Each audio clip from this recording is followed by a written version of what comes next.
January 13th, 1980. That is the day that I officially became a member of the United States Air Force. Now, 1980 was 32 years ago. And by looking at me, I know I don't look too young, but someone who's been in the Air Force for 32 years, you would think you probably look a lot older than me. Well, I want to tell you how being raised in the Air Force has affected my life and how it contributed to me making the life decisions that I have. I want to begin by looking at what it was like growing up in the military. My father, who raised me with my stepmom, spent 20 plus years in the Air Force as a paramedic. In 20 years, you tend to move around a lot as a kid. Born in Panama City Beach, Florida, then my dad got stationed in Vegas. Once he was done in Las Vegas, he went to Korea, but we stayed in Las Vegas for the year he was there. Once he returned from Korea, we moved to Myrtle Beach, South Carolina, when I was about 6 years old. We stayed there until I was 13, almost 14 years old, and then for my dad's final assignment, we moved to Little Rock Air Force Base in Arkansas, which is where my parents and my brother and sister reside to this day. Moving around a lot, we had a lot of opportunities as kids that a lot of people don't if they're not military.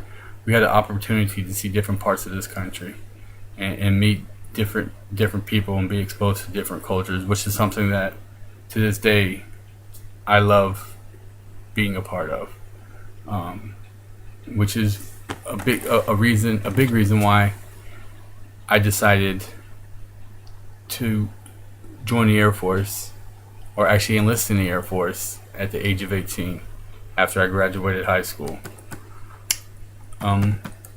Now I've given you a little insight how it was for me growing up in a military family. I want to take a look at what made me decide to enlist myself. I remember it was the Christmas 1985. Like I said, my dad was stationed in Korea.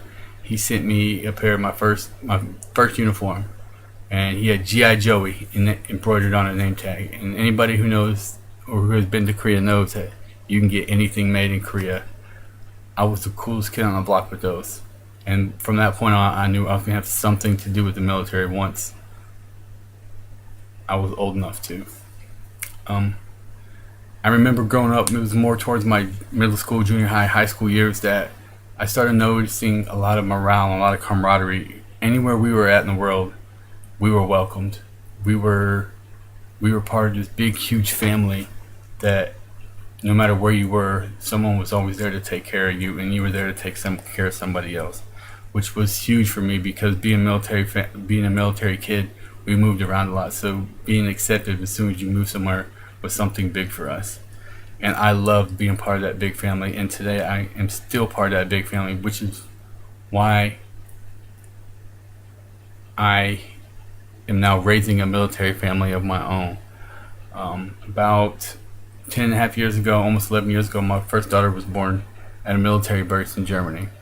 About 2.5 years after that, my youngest daughter was born at a military hospital in Fort Lewis, Washington. And in February of 2013, my wife Robin, who's also active duty military, me and her will be welcoming our newest child here in a military hospital in Japan. I just gave you a quick rundown of my military life, so to speak. Now that you've seen what I have, now that you see that I have a military family at home, I want to kind of go back over what I covered today.